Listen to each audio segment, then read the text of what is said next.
Hello guys, this is a new version for the Apothecary farming, and this is new because it involves some of the less used guild mechanics such as Rogue Exiles and the Tormented Spirits, and I'm combining them in a way and also using some of the new stuff that it was introduced in this league. And let me tell you that by my early results, it is pretty damn good. So let me expound why this strategy is different and why this strategy makes sense. So the Rogue Exiles have a pretty good synergy with one of the nodes from the Delirium that was introduced this league. That says that the Delirious unique mobs have 2% chance to drop an additional cluster jewel, and as we know, all the Rogue Exiles are all unique mobs, and all the items that are dropped from a unique mob will have a natural +2 levels in the eye level of the items. And that means that in the maps that we're running that are tier 16, that is a level of 83, they will have a +2. So all the cluster jewels that drop from the Rogue Exiles are going to be eye level 55. And as you know, the most expensive cluster jewels are the ones that have a higher eye level. And finally, we are adding the Tormented Spirits in the equation because first we have a node in the tree that says that all the Rogue Exiles are possessed by a Tormented Spirit, and in the other side we have that in the Tormented Spirits nodes that all of the tormented and touched mobs are going to have an extra quantity in the items that you drop. So this is all working in a special synergy between all the three stuff that we are in here. So now let's talk about the setup that I'm using for this strategy. And for the scarabs, I'm using the 3 untouchable scarabs for an apothecary farming. That is the Harbinger, the Extreme boxes, and the divination cards.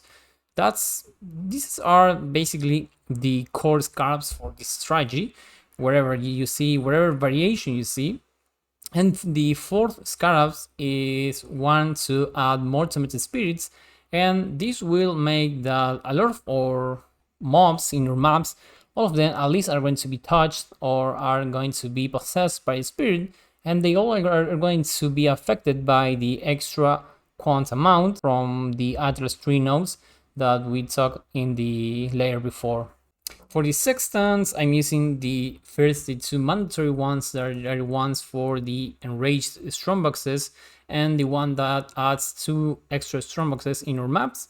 And then the third one is for the extra harbingers. This is pretty good because it drops more currency shards, so we have an extra chance for the fracture orbs and fracture shards. And finally, I'm adding a compass to add 2 extra rock Exiles in our maps. And then, of course, we are using the blue influence. We are using in the Karak device the anarchy option, so we are in extra rogues Exiles in our maps. It's also to chaos, so it's pretty cheap. You can also use the extra harbinger ones, but in my opinion, we are already having a lot of harbingers in our map. So adding more, we have a diminishing return, and the rogues, since we are buffing them so much, they turn to be actually pretty good. And finally, we are adding 1 layer of delirium, since for recent discoveries in the community, adding more layers of delirium won't affect the drop of the divination cards. So we are in just 1 layer to add more mobs in our maps and to have a better drop rate from the natural mobs that spawn in our maps. And for the investment, we're going with the winged scarabs. So the total investment is going to be quite higher compared to my other version. So this time we're going to use all the winged scarabs for the main ones. You're going to have a higher investment, but hear me out, we are investing more to get our results before. So in the left, I have all the expenses that I spent to run a test run. I have bought most of the stuff in bulk. So for example, I bought 72 winged ambush scarabs for 10 divines. That was a single trade. And the same for all of the other scarabs. I bought them all for divines. This is a pretty good tip to search in the trade site for divines instead of for chaos, and we're going to get them they're going to be a little more expensive because you're also buying them, a lot of them in bulk, but it's really worth it to not lose too many time buying these scarabs in lesser fractions, and to buy them for divines and get a lot of them and start running the strategy as soon as possible. So I took all the expenses that I did, and I scaled that values for a single map so we can have an idea of how much are we investing in each of these maps.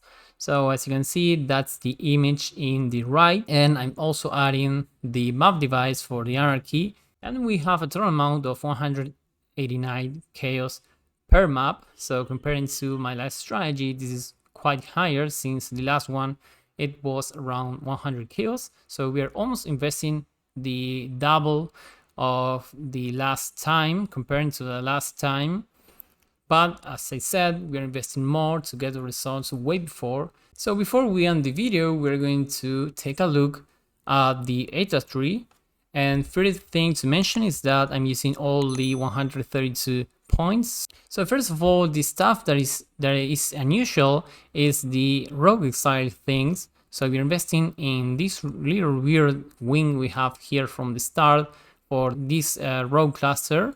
And then we have this one to add more stuff for our rogues. Then we have the possessed rogue thing, and we have the classic combo with Seance and the unrelenting torments.